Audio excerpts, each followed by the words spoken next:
La colère est une émotion de protection fondamentale. Elle survient en réponse à des sentiments de blessure. Le rejet peut également déclencher une réaction de colère. Un sentiment d'impuissance est une autre cause de la colère. La colère est initiée par le cerveau émotionnel comme un mécanisme de défense. Le cerveau réagit souvent de manière instinctive avant la réflexion consciente. Cette réaction instinctive peut entraîner des actions ou des paroles regrettables. La colère est fréquemment une émotion de surface masquant des sentiments plus profonds.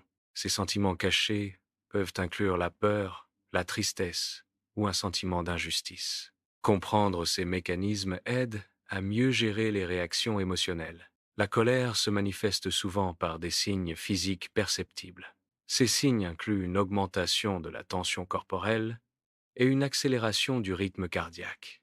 Une crispation de la mâchoire est également un indicateur commun de l'émergence de la colère.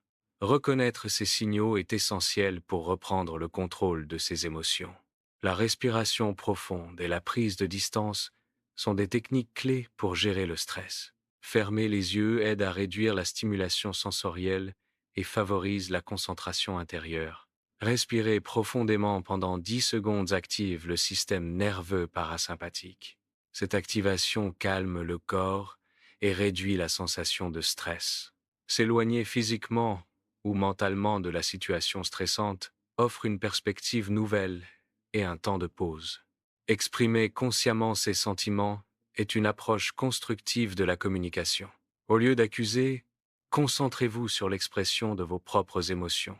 Utilisez des phrases commençant par « je me suis senti » pour exprimer votre ressenti. Cela permet de reprendre le contrôle de la situation sans nier l'émotion ressentie. La colère est souvent perçue négativement, mais elle sert un but important.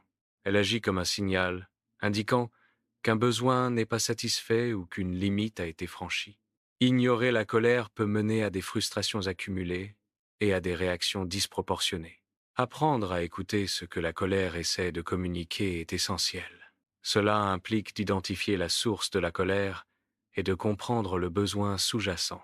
En écoutant et en adressant la colère de manière constructive, on peut renforcer sa résilience et améliorer ses relations.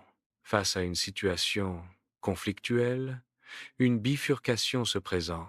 Il est possible de réagir de manière impulsive, souvent dictée par l'émotion. Alternativement, on peut choisir de répondre de façon réfléchie. Cette dernière option implique une pause pour évaluer et considérer la meilleure approche. Chaque choix d'écouter sa colère renforce la maîtrise de soi. Écouter sa colère permet une meilleure compréhension personnelle. La maîtrise de la colère s'accroît avec chaque décision consciente. Subir sa colère diminue la capacité à la gérer efficacement. Le renforcement positif aide à transformer la colère en outil de compréhension.